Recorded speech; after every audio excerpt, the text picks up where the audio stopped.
You're listening to the Talking Headways podcast network. This is Talking Headways, a weekly podcast about sustainable transportation and urban design. I'm Jeff Wood. This week we're joined by podcaster and transit expert Paul Comfort and former California State Transportation Agency Secretary David Kim to talk about their ensemble book, The New Future of Public Transportation. We talk road user charges and the importance of leadership. Stay with us. Today's podcast is brought to you by our super generous Patreon supporters. Thanks infinitely to all the transit planners, bus drivers, advocates, and friends that support the show. To join this merry gang of zoning misfits and transit lovers, go to patreon.com/theoverheadwire. $2 a month will get you some stickers and a handwritten note. $10 a month will get you one of our transportation scarves. We appreciate everyone's support over the last year and look forward to sharing more episodes in 2024. That's patreon.com/theoverheadwire. Also, if you want to support the show in other ways, check out the show notes in your podcatcher or go to theoverheadwire.com to find links to our Cars Are Cholesterol merch, our Talking Headways book club shop at bookshop.org, or sign up for a 2-week free trial of our 18-year-old daily newsletter and archive. Thanks for supporting, and this year make sure to listen to this space for opportunities for happy hours, live performances, and updated information on coming attractions. Okay, so I've got an ask for you all, listeners to the show. Whether you're new to Talking Headways or have been with us since the start, we're coming up on 500 episodes, and I'm working on getting listener feedback and feelings into the show. So I'd love to hear from you all about how the show has impacted you, or how much you love it, or maybe even hate listen. I know that there's a few of you out there, especially from some of those Apple reviews. I'd love if you shared your best memories or favorite guests. But here's the cool part. Feel free to record a short minute or so voice memo on your phone, or write a note that we can read aloud, and we can put them in an episode talking about the show and share some of your feedback on the show. We've done 500 of these, so I really want to celebrate what you all have cared about the most and what you hold up as special about the guests we've had or the topics we've covered. So feel free to send some audio or a note to theoverheadwire@gmail.com and we'll get it in. If you send an audio version, I might clean it up a bit. So I always tell the guests, actually, before they come on the show, don't worry about your ums. We'll take care of that. And we make you sound like you already sound because you're all great. So thanks everybody for listening, and I'm excited to share episode 500 and beyond with you all. You guys are quite literally the reason we keep doing this. I couldn't, do it without you. I'm literally would be talking to myself if that was the case, or maybe a guest, and maybe my guest and I would be talking to ourselves and throw something into the ether. But you all are here and listening, and I really do appreciate it. Once again, send us a note about what you care about, what you like, maybe what you didn't like even, and send it to theoverheadwire@gmail.com and we'll try to get it on. So thanks again, and I'm looking forward to sharing 500 with you. Paul Comfort and Davey Kim, welcome to the Talking Headways podcast. Thanks so much, Jeff. Great to be with you. Yeah, good times. Yeah, thanks so much for being here. I appreciate you all coming on the show and sharing your work with us. But before we get started, can you tell folks a little bit about yourselves? And we'll start with Davey, and then we'll go with Paul. Sure. Davey Kim. I'm with WSP, where I serve as a senior vice president for national transportation policy and multimodal strategy. That's a lot of words, but basically it comes down to transportation policy, strategy, and funding. Those are the areas I work on. Before WSP, I was Secretary of Transportation in California. So I lived and worked in Sacramento up until just a couple of years ago. And I've been in transportation for most of my career. All right. I'm Paul Comfort. I am the Senior Vice President and Chief Customer Officer of Modaxo, which is the world's largest transportation technology company with offices all over the world. And in that role, I host a podcast that Jeff and I have been on each other's podcast called Transit Unplugged, and a TV show. I just got back last night from filming episodes in Fairbanks, Alaska, man, which was wild, and then Anchorage and Sacramento, Davey, where you spent quite a bit of time. I was with Henry Lee there, and we did podcasts and TV shows. I write books now. I've written a book a year, and this is the 6th book that we're going to be talking about today, all on public transportation, and most of them collaborative works, meaning I invite others to write in the books about topics that they're experts in, and this one is no different, with Davey, as you'll hear in just a minute, one of the nation's leading experts on his topic.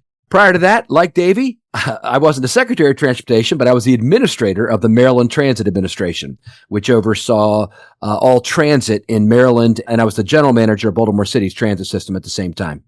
That's awesome. So high-level officials here with us today. Boom, baby. That. former big dogs, now mid-sized dogs.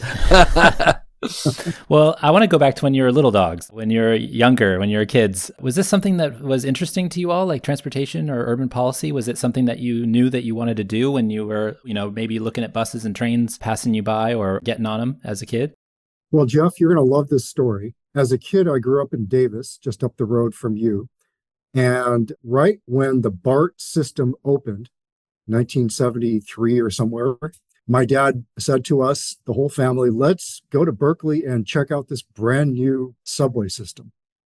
So we drove from Davis to Berkeley, parked somewhere, hopped on BART, and I just found it so mesmerizing as a young kid, elementary school at the time. And as you know, that portion of BART in the East Bay is elevated. And just to see the world go by as you're riding through Berkeley and Oakland and other parts of the East Bay, I was hooked. That was a life-changing moment. Little did anybody know that would be a life-changing family field trip. It was supposed to be a simple trip. No one knew that would become eventually a career in transportation. But that family trip really planted the seed. And that seed grew many years later. It took a while, but eventually it did. So I really credit that trip to check out the BART system in its first year or two as spurring the development of a career in transportation. That's awesome. So my background, my dad was a pastor of a church, and he instilled in me kind of a desire and a heart to help people.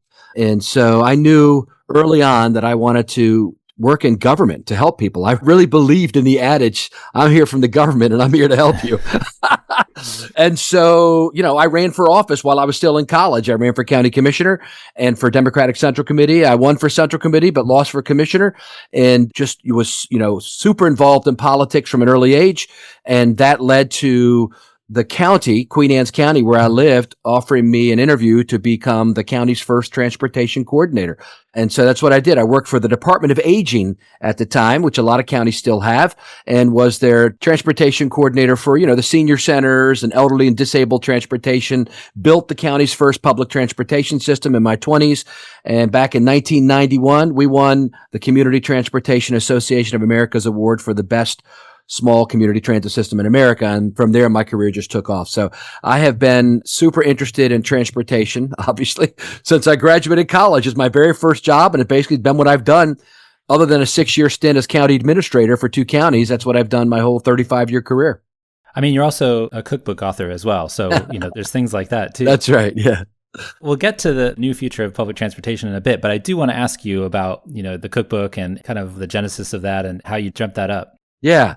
So my 3 loves have always been music, media, and politics. Those are the 3 things I've loved since I was a kid. And I've always wanted to have my career, my vocation combined with my avocation.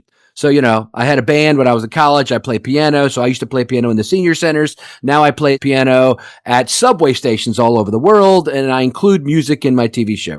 Then there's the media, right? So I had a talk radio show for 16 years on local radio. While I was working full time, I worked for newspapers and columnists and wrote articles in probably 50 different magazines about various topics. And so all this I combined with my transportation career and, did a newsletter and started the nation's first FM radio station run by a transit agency in Baltimore. Last is politics, which is government, right? Politics is another word for getting in government. And so I wanted to combine all that. Basically, I want to combine fun with work. And so that's what I've been able to do on this job. And one of the things I think is fun, and I've seen kind of to tap into the zeitgeist of what's happening right now in the moment, seems like every industry has a cookbook, right? You've got TV people having a cookbook. You've got sports stars and cookbooks. And I've been traveling. I think I've visited maybe 85 different transit systems now around the world in person over the last 6 or 7 years. And I always eat at great restaurants and all that. And so a friend of mine who was a regular on my podcast suggested to me a couple of years ago, you ought to do a cookbook, Paul, from all the best recipes and the best restaurants that you've eaten in around the world. And I said, I got one better. We'll do one with the best recipes from CEOs and leaders of transit agencies around the world. We should have a cookbook. Everybody else has one. Why can't we have one in transit? So that's how it got started. Then I invited 30 of my friends, 15 in the Americas, 15 around the world, to submit kind of a favorite family recipe, most of them turned into being, or a recipe they've come across that they've changed in some way to make it theirs. And then stories of them, like, Melinda Metzger from Pace. She gave me a recipe for something from her family in Argentina and that she can serve to the drivers now. And then pictures of her making it in her kitchen. And so that's what it was. And it's a good hardback, very well done book. We've sold thousands of copies around the world. And it's just a fun way to show kind of the softer side of Sears, as they used to say, right? So these transit leaders who the only time they ever get to do anything on the news or whatever is when there's a strike or a derailment. Now they can do something fun and show a different side of themselves, which I think is important. That's what my podcast is largely about. Unplugged. We just talk to them about what's going on in your life, man. What's happening? And one other little quick tidbit I want to throw out is that when I go to these conferences like APTA coming up, and I'll go to APTA Tech in Philly, I like to throw a big dinner.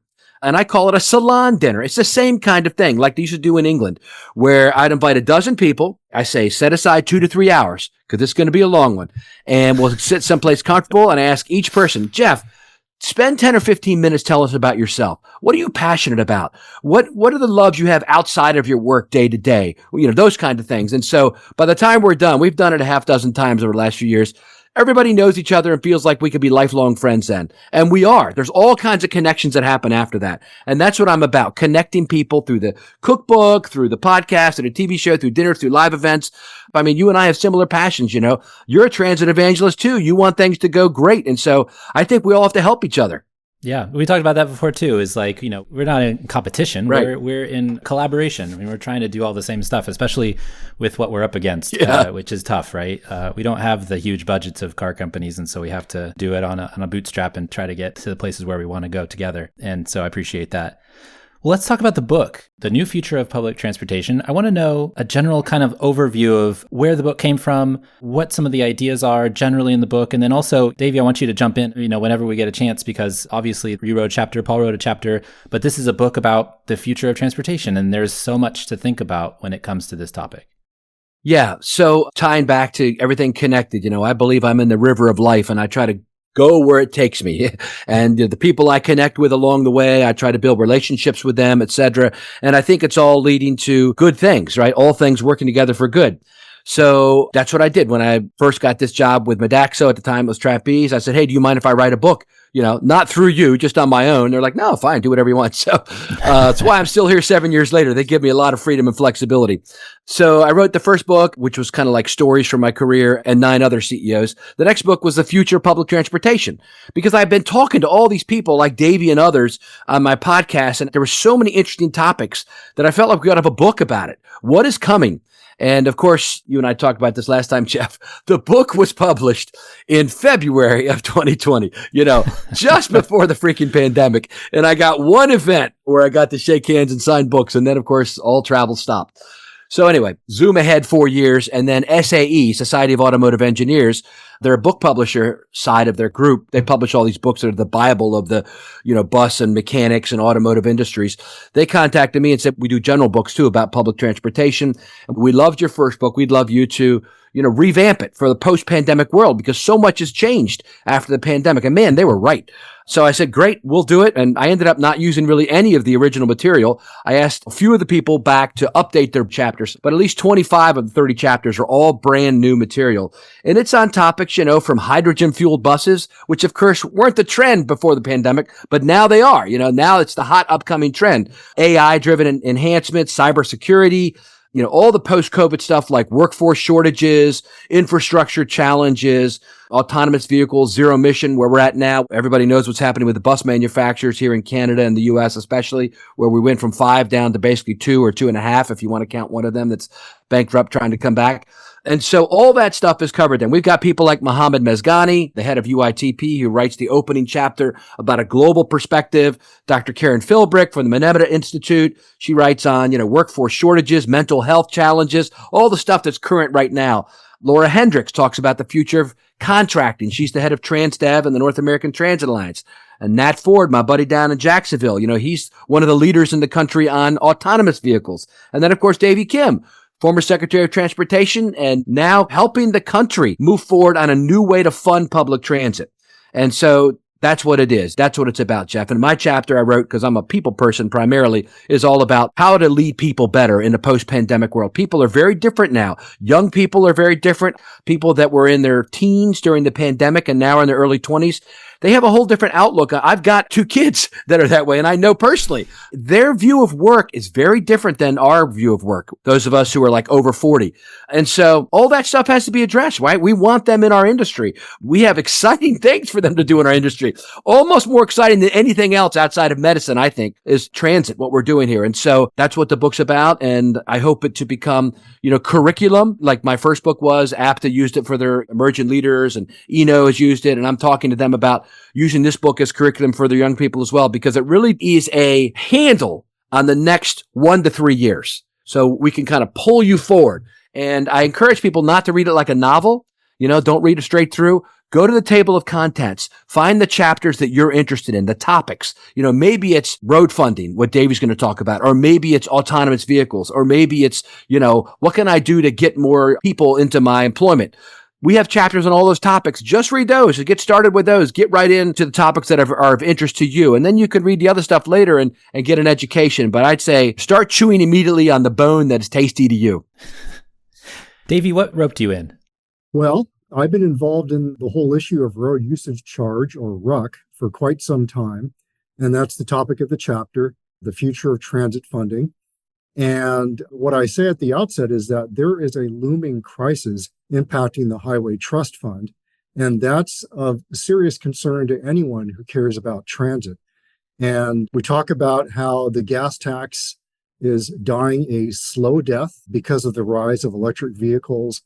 And for gas-powered vehicles, they are generally more fuel efficient today than they were in the past. And so the concept of a vehicle miles traveled tax, or mileage-based user fee, road usage charge, whatever you want to call it, that is gaining traction now.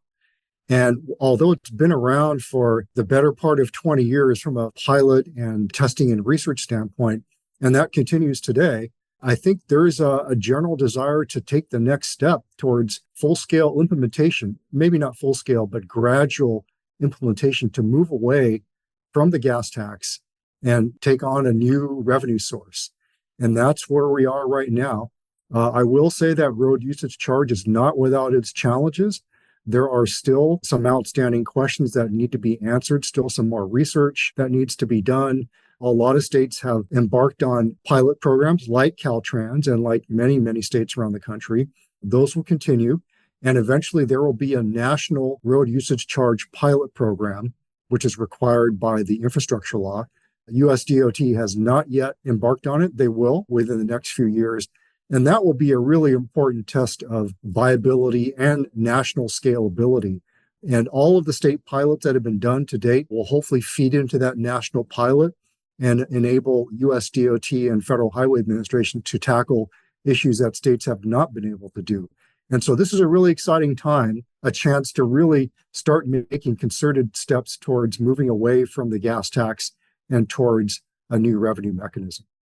The gas tax was kind of a tough revenue mechanism for thinking about transit in the past, I feel like, because as you mentioned in the book, you have 80-20 split. Basically it's a function of how much people drive and how much people use gasoline. And it's kind of almost the antithesis of kind of transit itself. And so I'm interested in how this next generation of funding is going to get us to think about transit maybe differently, or at least fund transit differently in a way that allows transit to be itself and to change from this kind of thoughts about mobility and more towards access and getting people that want to get to places the thing that they need to get there. Well, one of the unanswered questions has been and will be, how do you allocate all of this revenue from a RUC system? That has not been answered. That has not been resolved. And I'm glad you mentioned the 80-20 split. I'll say so-called 80-20 split because it's somewhat of a misnomer. Like 14%, maybe 16%. Yeah, something like that. And it's very technical, but the 80-20 split was a deal in Congress many, many years ago to roughly allocate 80% to highways and 20% to transit. The question will be, once we someday pivot from the gas tax and embrace RUC, is will Congress need to revisit that issue or not? They might need to. They might come up with a whole different allocation plan. It remains to be seen. But hopefully there will be more of a holistic approach to how you allocate transportation revenues across all modes of transportation. That is an issue that has not been tackled and is waiting to be tackled in the years ahead. Are you guys upset that Governor Hochul messed up your chapter a little bit? On congestion charging? Yeah. Well, I imagine it's a pause until after the elections. That's what I've been told by insiders, that Democratic congressional candidates in New York were concerned about the impact it could have on this year's election. And so they wanted to get that off the front burner, put it on the back burner. And then after the national elections are over, I imagine we'll see a refurbished version of it coming back. I mean, they've already invested millions and millions of dollars in all the gantries. And I mean, by the way, for everybody in New York, I'm sure they know this, it's already up. They're taking pictures of your tags, I've been told. They're just not charging you right now. It's a good practice session, basically. It's a dry run, so to speak. I think it's coming back. They've been able to figure it out in a lot of countries. I've been to Singapore and London. That kind of congestion charging, I think, could even visit other cities as well once New York gets it going. But it is, just like Davey said, new things like this for new sources of income, man, that's always difficult to do. As a former county commissioner, I can tell you that people don't want their taxes raised. They don't want their fees raised. They don't want to pay any more. They feel like they're already paying through the nose. But back on Davey's issue for just 1 second, the ruck charges, one thing that people are seeing, even people that drive gas cars, are like, wait a minute.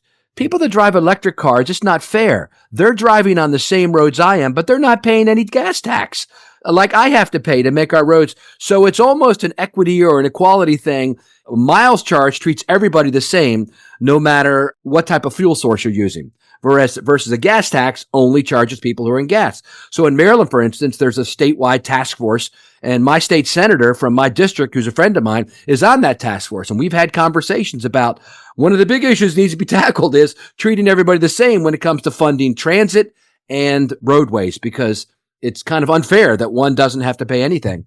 So anyway, and just so everybody understands, maybe, Jeff, you could ask Davey, well, how does the Transportation Trust Fund work? Because I don't think people fully understand that, and how road taxes or gas taxes now are just one component that make up a transportation trust fund in each of our 50 states and at the national level. I think understanding that context would help people. Yeah, and before we get into that, Paul, let me just say I totally agree with you on New York City's congestion pricing program. I think it'll eventually come back. It was put on pause for a lot of different reasons, but so much has been invested in the program. They've set it up, and to use a sports analogy, it was on the 2-yard line, and a decision was made for a lot of reasons to call a timeout. But I think it will come back in some version. It will come back. I hope so, because I feel like if the Republicans get elected in November, you have a very small window before election day to get something done. And, the DOT has said that they'll sign that paper that, will push it forward, and it only needs a signature from the governor as well. And so I hope that they accept that and goes through. Otherwise, it's dead, because the opposition has said they want to kill it outright. So that would be $500 million down the drain, and, gantries up and everything else. So I'm crossing my fingers for that. Yeah. But Paul's question is totally valid. I mean, how does the Highway Trust Fund work? Like, what do lay people understand about how it works, and how do they feel their funding exists? I mean, I know from watching Twitter that there's a ton of people that have no idea that property taxes take care of a lot of road funding. And they think that, you pay your gas taxes and it covers everything, which we all know. On this podcast, we know that's not true. Yeah, most states have a pretty diverse portfolio of funding and revenue sources to cover the cost of road maintenance and other forms of transportation, whether it's property tax, sales tax, of course, excise tax on motor fuels, so many different ways to raise revenue at the state level. At the federal level, it's primarily the gas tax, but not limited to the gas tax. So, for example, there's a tax on tires for commercial vehicles, for long-haul commercial trucks. Those revenues go into the Highway Trust Fund. So that's generally how it works. And I think you hit the nail on the head. If you ask someone, how much do you pay per year in gas tax? A lot of people will say $2,000 a year, $3,000 a year, not even close. It's maybe 100 or 200 at most, depending on how many miles they drive, but it's certainly not thousands of dollars. And so people in general don't really know how transportation is funded and don't have a good sense of how much they are contributing to the system. They are contributing. It's certainly not in the thousands. And so that's one of the complicating factors with road usage charge. The idea that paying by the mile would be a worse deal than the current system where you pay by the gallon. That turns out not to be the case based on the results of state pilots. There are a lot of myths out there when it comes to road usage charge. For example, if you live in a rural part of the country, you're going to pay a lot more in mileage-based user fees because of your distance. The opposite turns out to be the case. A lot of rural drivers, not all, but many of them drive fuel inefficient vehicles. And so that means they're putting more gas into their car and they're paying a little more in gas tax. And so for a lot of rural drivers, they actually make out better under a road usage charge relative to a gas tax. So there are a lot of myths out there, or maybe misunderstanding about how RUC would work. And so we have a collective challenge in terms of how to message it, how to communicate to the public, how to explain it, and why this is being done, and what's the value, what are people getting out of it. I've heard a lot of different innovative ways to fund transportation that people are coming up with. There's like delivery fees and things like that on all the Amazon trucks and whatever are driving around. Obviously, there's decongestion pricing and things like that. But are there any that are like kind of weird that probably are just like not really possible, but just fun to think about at least? Wow, nothing comes to mind right now, but what you see a lot of states doing, and Pennsylvania is the latest, is enacting an annual registration fee on electric vehicles. Again, nothing new, because many states have done it. In the case of Pennsylvania, your first year registration would be set at $200 a year. And then it would go up to something like $250. And then after that, it would be based on inflation or some other factor. Pretty interesting. And again, Pennsylvania is not the only state to do it. But based on the numbers I've seen, an EV registration fee alone, in and of itself, will not make up for the loss of revenue through a gas tax. It is a mechanism for sure. But in order to fully replace lost revenue through the gas tax, you need something like a road usage charge. I've got one for you that I've been hawking on the show, and it's unrealistic, but it's fun. So here in San Francisco, there's been discussions about taking over PG&E's infrastructure and creating a public utility, right? That's only for San Francisco. And obviously we have Hetch Hetchy and we have all kinds of stuff going on here that makes that possible. But, you know, for years and years, people buy gas and all that money, we talk about the green dividend in places like Portland and stuff where, you know, you spend locally or you walk and bike and take transit and you take all the money and you spend it locally instead of sending it to the oil and gas companies. And so I have this idea of a green dividend for a public utility, which is like SFMTA or whatever, sets up all the charging stations around the city and powers them. And then, you know, whatever profit the companies that would have done that otherwise get off the top, they actually use that to fund Muni or multimodal stuff, micromobility, whatever it is. You take that off the top. So that's my crazy idea. I don't know, Paul, do you have a crazy idea? Well, I have the counter arguments that I've heard to the road usage charge, which I think are important, because if we are going to transition, there needs to be an eventual release of the gas tax. And one big opposition I've heard is, I don't want to pay two taxes, because once the government gets their hands on one tax source, like gas taxes, are they really going to let go when they transition over, or are we going to get double taxation? So that's one concern people have, is about the transition. And the other is, people are concerned about invasion of privacy. They feel like, is the government going to track everywhere I'm going because they're charging me now based on my miles? I think most people, if they think about it, know that they already are being tracked, that every car you get these days already tracks all that, and your phone, you could go to Google Maps and see every trip you've made in the last year. So I think people do a double think. Of course, they think that's in the hand of a private company, not in the hand of the government necessarily. And so that's a concern. So I just want to throw them out as real viable opposition points that need to be addressed. Would you agree, Dave? Absolutely. And on the issue of double taxation, and I'm glad you brought that up. Funny anecdote, when I was Secretary of Transportation, there was a hearing in the state legislature on the future of transportation funding. And one state legislator, and I will not reveal that person's identity, said, I cannot believe Caltrans is embarking on this pilot program to test a vehicle miles traveled tax. That's outrageous, given the fact that we already have the nation's highest gas tax. We're being double taxed. That's terrible. Well, clearly that state legislator is misinformed. It's not a matter of double taxation. It's a matter of one revenue source eventually replacing another. And so if a state legislator had that level of understanding, that shows we've got a very long way to go in terms of educating not just policymakers, but the public at large, because there is that notion for sure. Absolutely.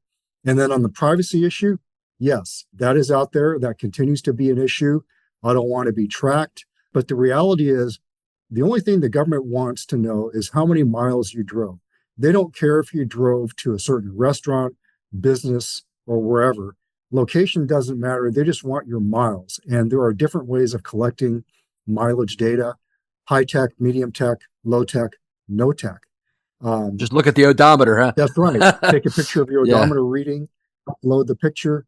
Or states that have a annual safety inspection or smog check, your odometer can be read with someone's eyes and handwritten down and recorded, and that's it. So there are many different ways of collecting mileage data without being intrusive or without raising privacy concerns.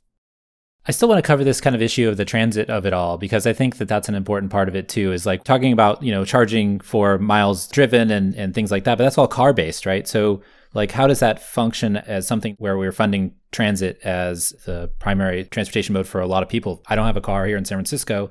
And so, I might pay some taxes through Amazon or whoever delivery companies might come to my house. But for the most part, it's my property taxes and it's my sales taxes and things that are paying for things. So how does that reconcile? Yeah. Well, if we think of transportation as a holistic package or portfolio of different fund sources, RUC is a part of it, a very big part of it, but perhaps not the only part of it. And so for individuals who do not have a car like yourself, you could help fund transit through other mechanisms, whether it's the sales tax. A lot of counties have enacted sales tax measures to help pay for transit and transportation improvements. It could be through the property tax. It could be through other mechanisms as well. And so, yes, one does not have to own a car in order to help contribute to the funding of transit. Many different ways of doing it. Paul, I want to talk about your chapter about leadership. I'm wondering, why is that such an important topic in today's transportation climate? Well, I like to start this conversation with a little story. Most people have shopped at Walmart or Kmart over the years, but what they may not know is that both those stores started basically the same year in the same state of Arkansas 50 years ago, and they both sold the same thing. One went on to become the largest company in the world and still is the largest employer in the United States, and the other went bankrupt. What's the difference between the two? Leadership. It was the leadership of those organizations, I would argue. You had one, Walmart, that was based on Sam Walton's philosophy of, sell low and sell more, the lowest price, and we'll sell more of that, and that's how we make the money, et cetera, et cetera.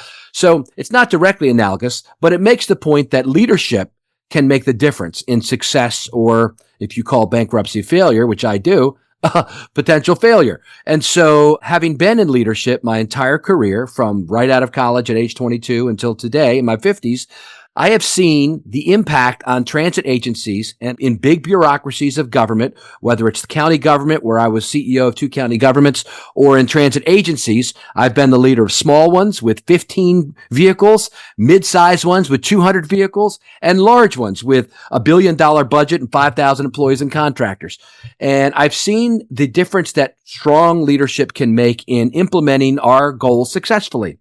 So that's why I feel like that, especially in a post-pandemic world, we need to reset the button. We've all had bosses that we felt like were jerks and we were not motivated by them. There's a study and an old adage that says that 70% of job satisfaction has to do with your relationship with your boss.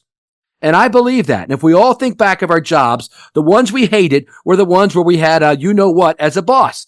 And it wasn't good. And so being a good boss, being a good leader, is critical, not only in, setting the vision and implementing the vision and being a manager to manage all the metrics and all that stuff, but also to motivate your employees to actually come into work and to give their best. No one person can do it all. You need everyone rowing in the same direction. I know I'm mixing my analogies here, but if we're all rowing in the same direction, we'll get there a lot faster. If you've got 4 or 5 people saying, no, pushing backwards, you're just going to spin in circles. Literally, that's what happens if you're in a boat. So that's why the chapter is important.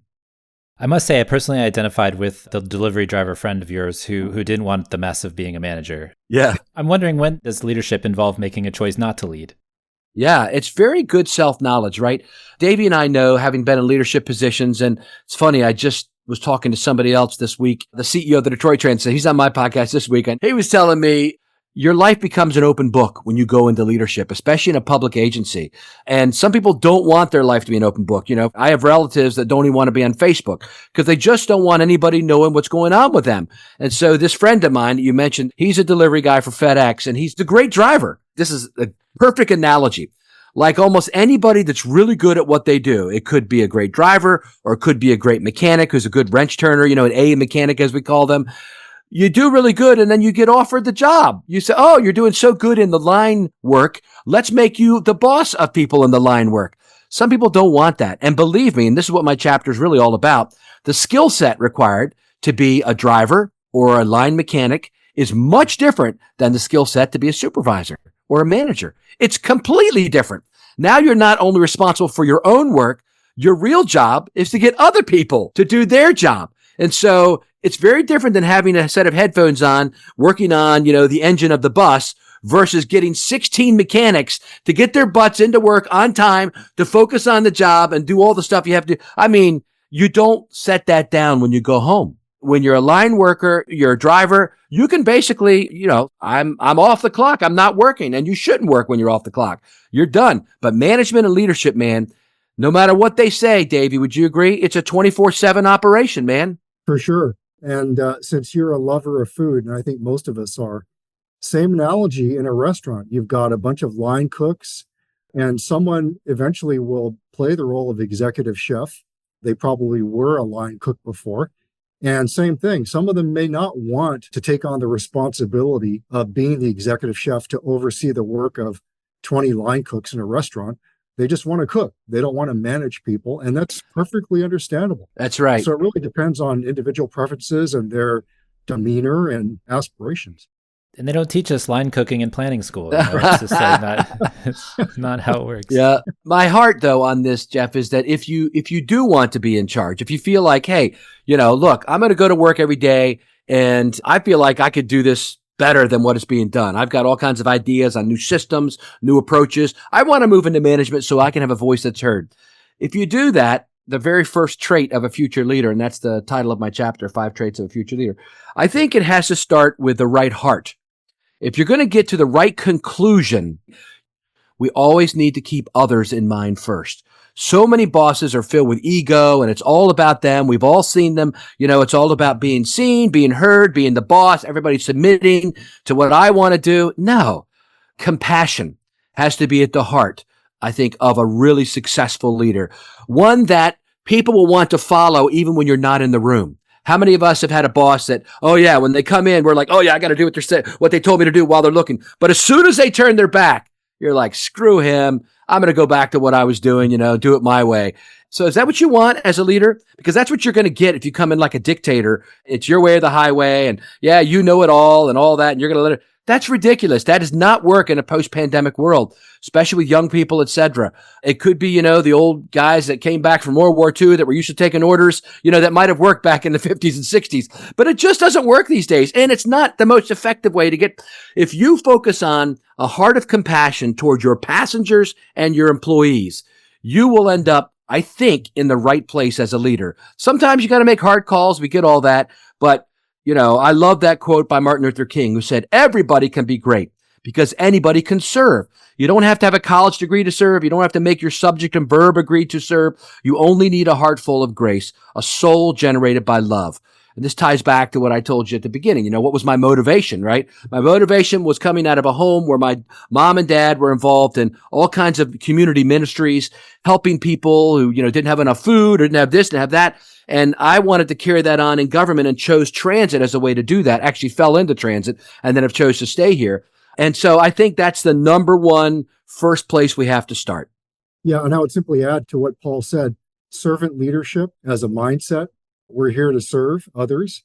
That's what it's about, and to listen and to really employ those so-called soft skills, which I don't think are soft at all, but it's active listening and empathy and really understanding and knowing your people and making sure they have the tools to not just do their jobs, but to thrive. And so I definitely see Paul in the mindset of a servant leader. That's what we all need to be doing. Yep. Davey, who is your favorite boss? Oh my God. Wow. Well, I've had quite a few outstanding bosses, and I'll just simply say I worked for two DOT secretaries, Ray LaHood and Anthony Fox. This was during the Obama administration. Both of them are very different, but Ray LaHood, larger than life individual, and I just talked about soft skills. He's got them all. He knows how to bring people together. He listens very well. He makes people feel included. He wants to know your opinion. Anthony Fox, also very much a servant leader, pretty strong vision in terms of where he wants to go as a leader. And one of his heroes is the late college basketball coach from the University of North Carolina, Dean Smith, who was revered by his players because he was very much a servant leader and cared deeply about his players, and was not the old school gruff screaming at his players type of coach. That's not who he was. He was very much, how can I be of help to you? How can I make you the best player and person you can possibly be? So I learned so much from both Ray LaHood and Anthony Fox, so many leadership lessons and lessons about life in general. Paul, ask you the same thing. Yeah, I think one that had a real impact on me and was great was my first boss, C. Irvin Pinder, the guy that was director of the Department of Aging here in Queen Anne's County. And the reason was I was 22. I was right out of college. He entrusted me to start a brand new public transit system, apply for the grants, do all the paperwork, and then manage it and do all this without really any experience other than he knew I was a competent person.